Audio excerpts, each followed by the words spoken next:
નમસ્કાર, ગુજરાત સિક્યોર ન્યૂઝમાં આપનું સ્વાગત છે। હવે જોઈએ આજના સમાચાર। ખેડા જિલ્લાના સેવાલિયા પોલીસે હથિયારો અને જીવતા કારતૂસનો મોટો જથ્થો ઝડપ્યો। સેવાલિયા પોલીસની ટીમ મહારાજના મુવાડા નવી ચેકપોસ્ટ પાસે અમદાવાદ ઇન્દોર હાઈવે ઉપર વાહન ચેકિંગમાં હતી ત્યારે મળી મોટી સફળતા। ગોધરા તરફથી આવતી શંકાસ્પદ સફેદ સ્વિફ્ટ કારને અટકાવીને પોલીસે લીધી હતી તલાશી।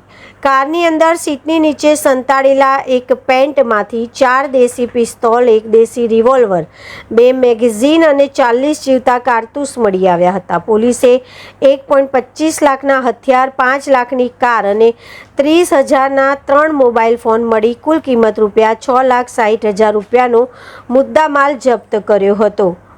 હથિયારોની હેરાફેરી કરતા 3 આરોપીઓ આશીષ કુમાર પાટડિયા, શશાંકસિંહ રાજપૂત, બંને રહેઠાણ જૂનાગઢ અને પ્રવીણભાઈ વાડા રહેઠાણ રાજકોટની પોલીસે કરી હતી ધરપકડ। પકડાયેલા આરોપીઓએ આ હથિયારો મધ્યપ્રદેશના છોટુભાઈ નામના શખ્સ પાસેથી મંગાવ્યા હતા। આ હથિયારોનો જથ્થો ભાવનગરના કુંભારવાડા વિસ્તારમાં રહેતા સિકંદર ઉર્ફે સિક્કા નામના ઈસમને આપવા જતા હોવાની કબૂલાત કરવામાં આવી હતી। સિકંદર ઉર્ફે સિક્કો કુખ્યાત આરોપી હોય અગાઉ પણ ગુનો દાખલ થયેલ છે। સેવાલિયા પોલીસે પકડાયેલા 3 હથિયાર આપનાર તથા મંગાવનાર કુલ મળીને 5 આરોપીઓ વિરુદ્ધ આર્મ્સ એક્ટ હેઠળ ગુનો નોંધી વધુ તપાસ હાથ ધરી છે। અહેવાલ કિરણ કુમાર ગોહેલ, ગુજરાત સિક્યોર ન્યૂઝ, હળદરી, આંકલાવ।